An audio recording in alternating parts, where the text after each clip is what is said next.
Bismillahirrahmanirrahim. In the name of Allah, the most beneficent and the most merciful. इब्तिदा है रब्बे जलील के बाबरकत नाम से जो निहायत मेहरबान हमेशा रहम फरमाने वाला है।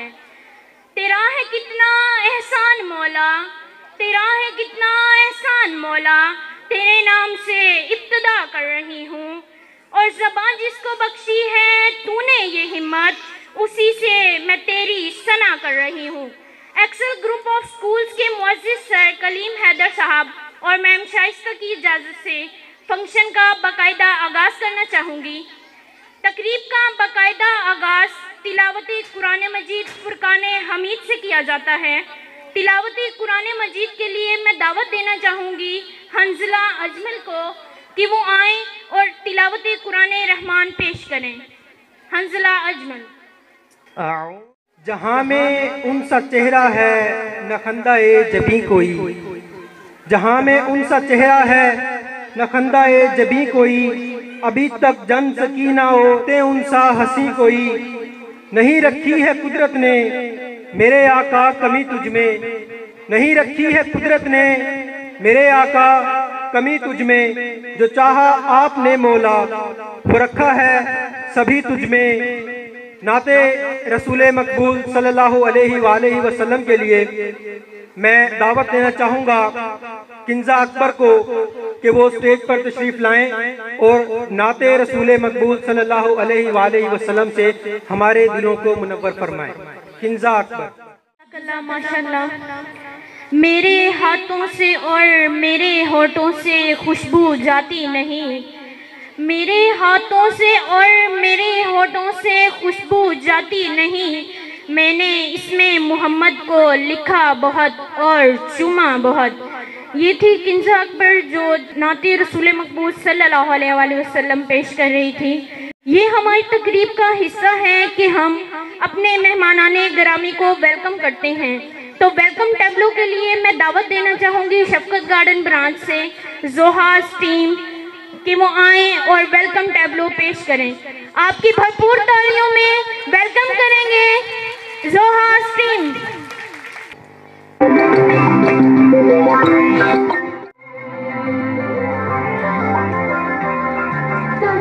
बच्चे अब पेरेंट्स को वेलकम कर रहे हैं। शाबाश बच्चों। तमाम पेरेंट्स पर आपने ये फूल निछावर करने हैं।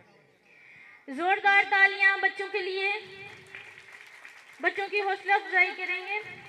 जैसा कि मैंने पहले बताया है, हमारे स्कूल का मकसद सिर्फ तालीम फराहम करना नहीं है बल्कि बच्चों की इखलाकी तरबियत फराहम करना भी है।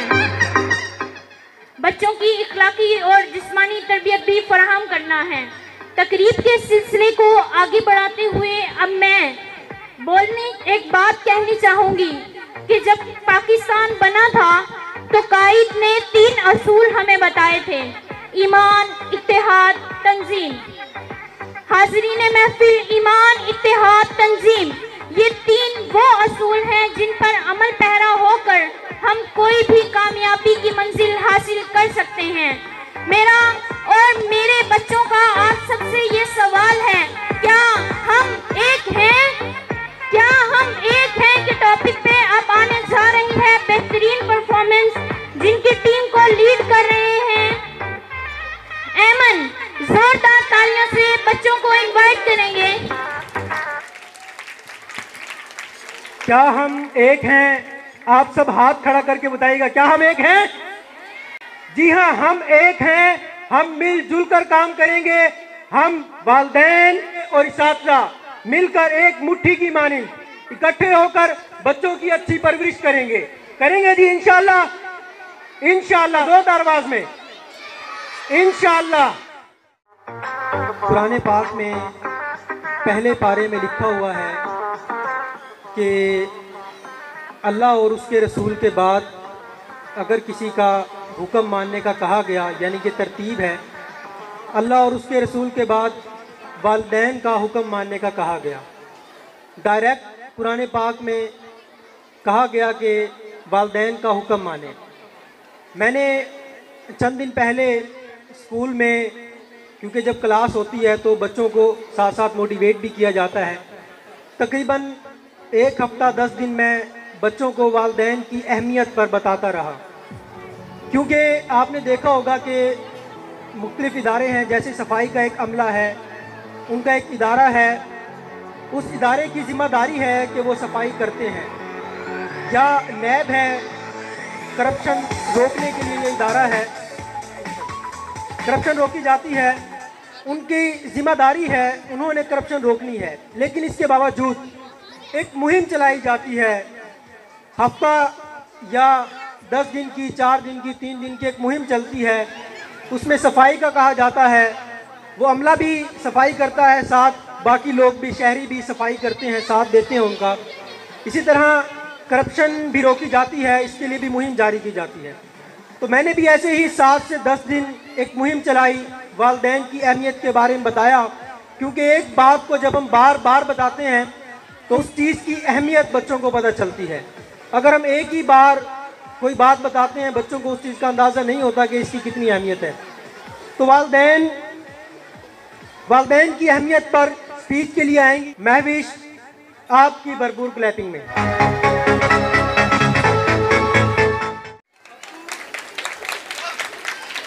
भरपूर क्लैपिंग हो जाएगी इस बच्ची के लिए।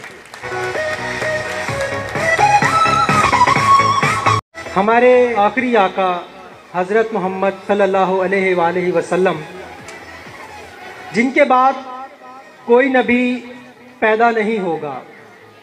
अगर हम कहते हैं ना कि जिनके बाद कोई नबी नहीं आएगा, ये बात मुकम्मल नहीं है, क्योंकि जो कादियानी है, ये बात भी मैं आपको बताता चलूँ, कादियानी इस बात का दावा करते हैं कि आप सल्लल्लाहु अलैहि वसल्लम के बाद भी एक नबी आए, नऊज़ बिल्लाह।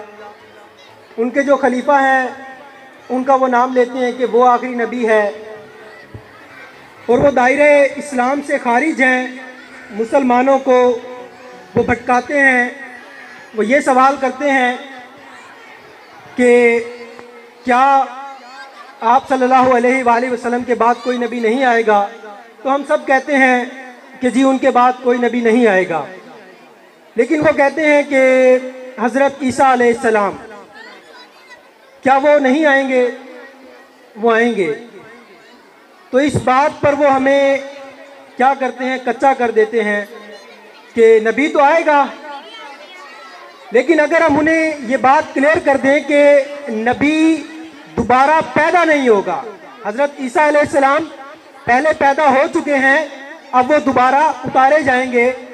तो ये बात मुकम्मल यहाँ होती है कि हम, अगर हमसे कोई सवाल भी करता है तो हम यही कहेंगे कि आप सल्लल्लाहु अलैहि वसल्लम हमारे आखिरी नबी हैं, और इनके बाद कोई नबी पैदा नहीं होगा।